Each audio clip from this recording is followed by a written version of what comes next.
to my channel. My name is Kizzy and today I'm going to be doing my TBR for the Reading Rush readathon that's taking place next week from the 20th to the 26th, I think, of July. And I think it happens every year. I did the Stay at Home Reading Rush, which is like a version they did earlier on in the year when lockdown happened, just to kind of like spread a bit of cheer, and I really enjoyed it. I don't know how well I did. Probably not very good because I'm not very good at readathons. Like, I set these TBRs and they never go well. I never normally finish them. I don't think I've completed a single readathon that I've tried to do since starting BookTube, but this week will be the week because I've actually been semi-reasonable with my TBR. So there's four books. I have 4 books for my TBR. Bearing in mind I normally only read about 6 a month, but they're quite short, I think, most of them, and I've doubled up on the prompts, like a few 2 and then I think 1 is 3, so it should be fine. We should get it going, hopefully. I don't know, but I have the prompts here. So the first one is read a book that the cover matches the colour of your birthstone. So I'm June, the best month in the world to be born, and June has about a gazillion birthstones. So there's the pearl birthstone, the moonstone birthstone, and then there's also like this other stone that's called like something. It's called something, but it goes green in iridescent lighting and then like a pinky purpley reddy colour in other lighting, so like it has 2 colours. So there's many colours I could have chosen for this one, but I went for one that I recently bought and it's recently released. That's why I recently bought it, and it is A Song of Race and Ruin by Roseanne A. Brown, and this has like the kind of like green on it that's the same colour as one of the shades of that stone, so that's why I went for this one. And it's not too long, like it's quite a small paper hardback, and it's 466 pages, so hopefully, I mean that would normally take me half a week to get through, but hopefully this will be alright. I have no idea what this is about. I know it's inspired by West African mythology, which is really cool, and it's said to be good for people who like Children of Blood and Bone and Sabtahir, so I like both those. I love Sabtahir, so if it's anything like that, I'm down for it. So yeah, I'm excited. I should also say I'm going to be doing a vlog for this week, so if you want to see how the reading goes and what I think of the books, then make sure to give it a cheeky subscribe and then you'll get to see the video.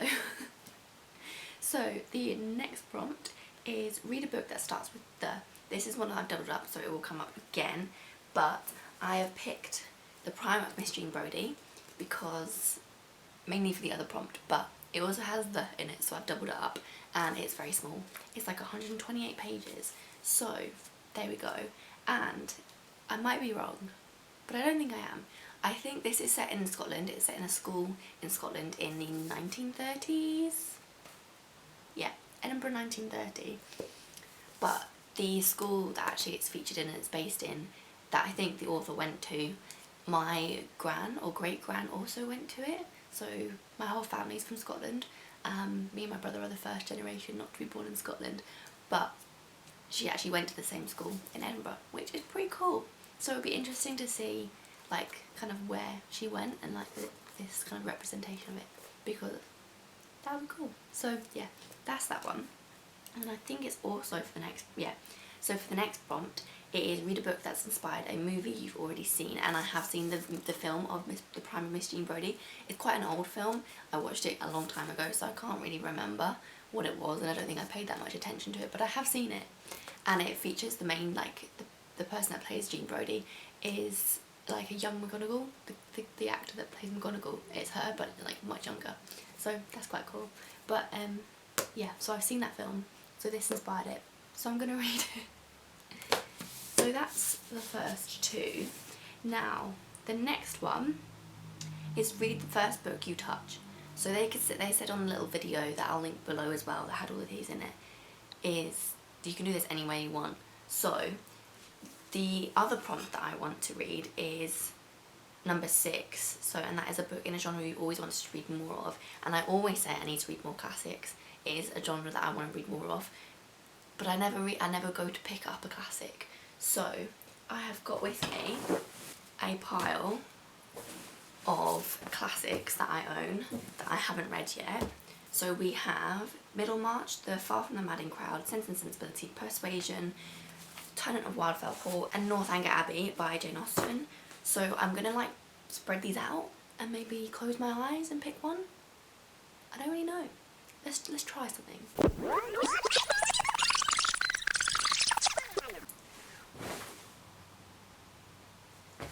I picked possibly the biggest book I could have. But there you go. It was random. It was the first book I touched, and it was Middlemarch by George Eliot.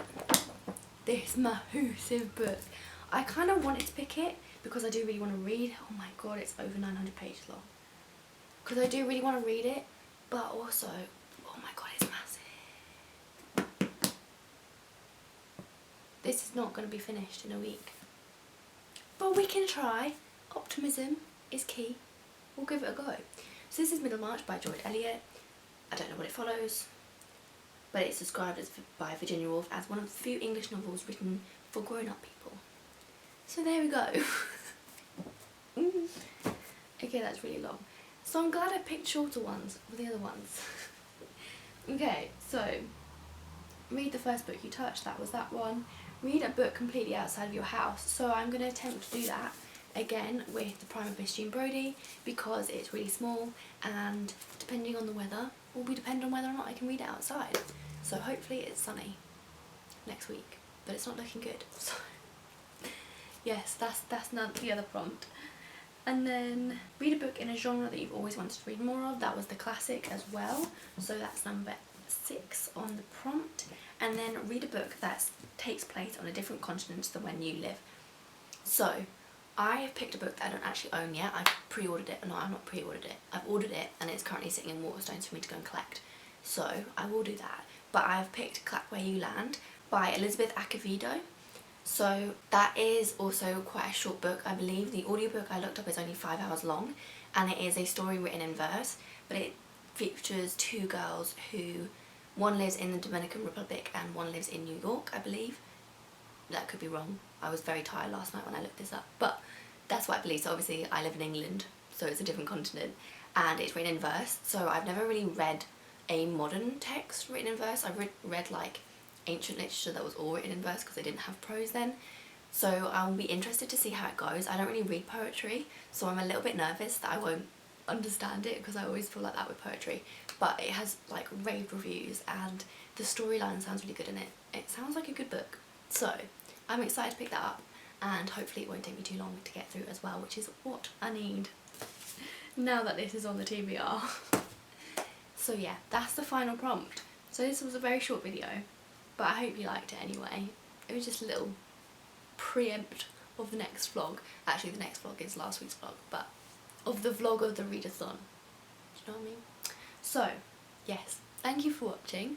Thank you for, I don't know, commenting, liking, subscribing. If you did any of that, thank you.